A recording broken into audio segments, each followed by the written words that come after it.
भगवती रुक्मणी जी के साथ भगवान द्वारिका में रहने लगे। समय व्यतीत हुआ और रुक्मणी जी के यहाँ एक बालक का जन्म हुआ, जिस बालक का नाम प्रद्युम्न रखा गया। ये जो प्रद्युम्न है, ये प्रद्युम्न कामदेव के ही अंशभूत हैं। सएव जातो वेदर्भ्याम कृष्ण वीर्य समुद्भव प्रद्युम्न इति विख्यातः सर्वतो नवमापितुः। कामदेव के ही अंशभूत श्री प्रद्युम्न जी का जन्म हुआ।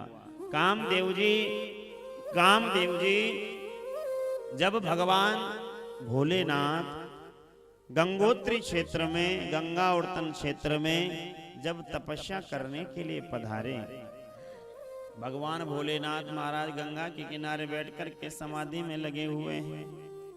हिमालय जी को पता चला कि स्वयं महादेव हमारे क्षेत्र में तप करने के लिए आए हैं।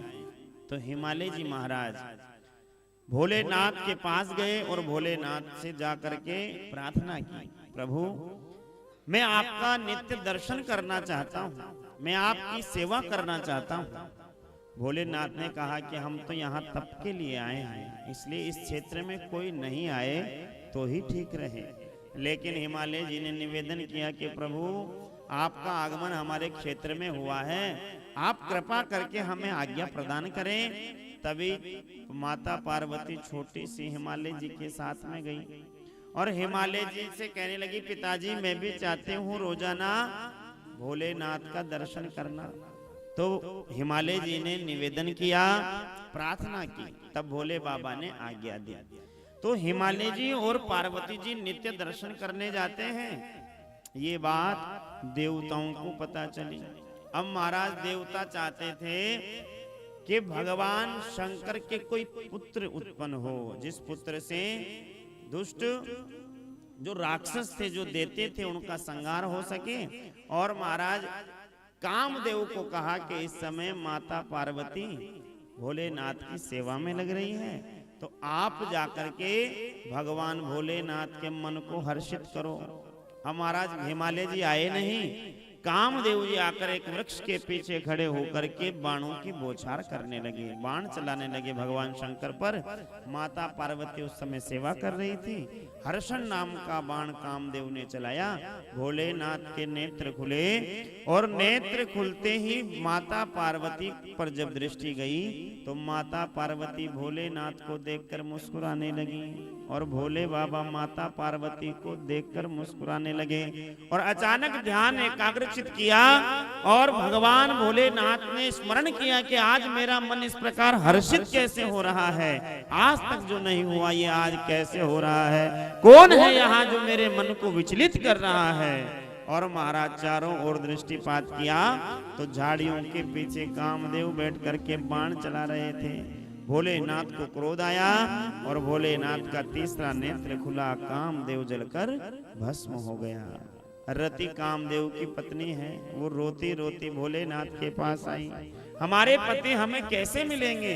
तब स्वयं महादेव ने कहा, जब यदुवंश कृष्ण अवतारा, जब यदुवंश कृष्ण अवतारा, हो यही हरण महामही भारा, हो यही हरण महामही भारा, कृष्ण तनया हो यही पति तोरा, कृष्ण तनया हो यही पति तोरा, कृष्ण तनया हो यही पति तोरा, कृष्ण तनया हो यही पति तोरा, वचन अन्यथा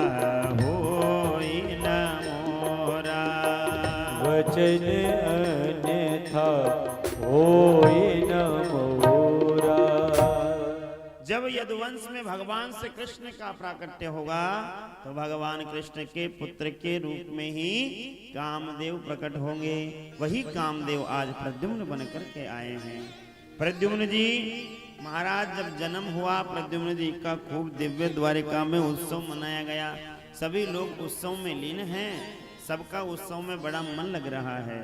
एक समरासुर नाम का दैत्य रात्रि में आया और प्रद्युम्न जी को चुरा कर ले गया और प्रद्युम्न जी को जाते समय समुद्र में फेंक दिया।